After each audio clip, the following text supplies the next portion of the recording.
Hello viewers, আসসালামু আলাইকুম। কি অবস্থা সবার? সবাই কেমন আছেন? বিকালে যখনই আম্মু ছাদে যায় তখন এই মুরগি সব আম্মুর পিছনে পিছনে ঘুরে খাবারের জন্য। এখন আপনারা যে মুরগিটি দেখবেন এটি ইদানিংয়ে 9টি বাচ্চা ফুটিয়েছে।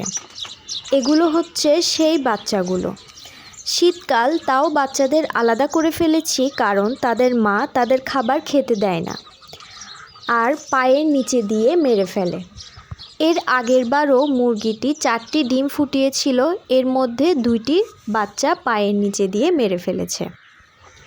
এখানে আমাদের কবুতর 2টি বাচ্চা ফুটিয়েছে, আর কিছুদিন পর এগুলো জবাই করে খেয়ে ফেলবো কারণ আমরা কবুতর বিক্রি করি না।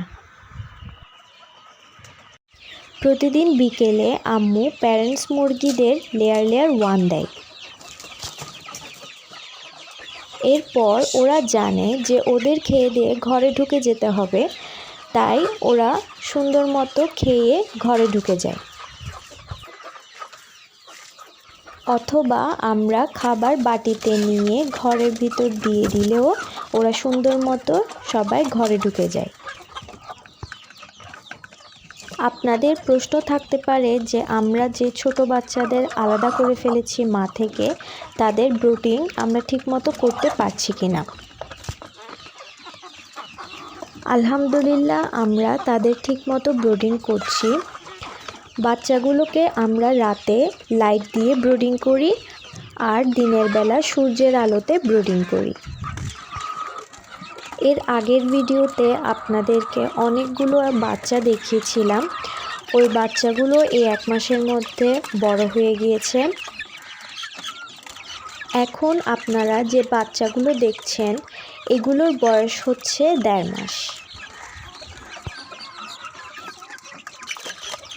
আর এগুলোর বয়স হচ্ছে 2 মাস। আপনারা চেষ্টা করবেন ছোট বাচ্চাদেরকে সোনালি স্ট্যাটাস দেওয়ার, কারণ সোনালি স্ট্যাটাস খাওয়ালে মুরগিদের তাড়াতাড়ি গ্রোথ বাড়ে।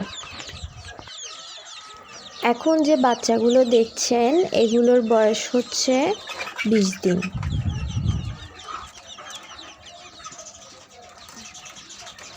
আর নিচের এই বাচ্চাগুলোর বয়স হচ্ছে 10 থেকে 15 দিন। তাহলে আজকে এতটুকুই। সবাই অনেক বেশি ভালো থাকবেন, আর কোনো প্রশ্ন থেকে থাকলে অবশ্যই কমেন্ট করবেন, আর আমার কোনো ভুল হয়ে থাকলে অবশ্যই সেটা কমেন্টে জানাবেন।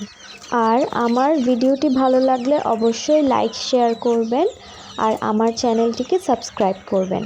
আসসালামু আলাইকুম।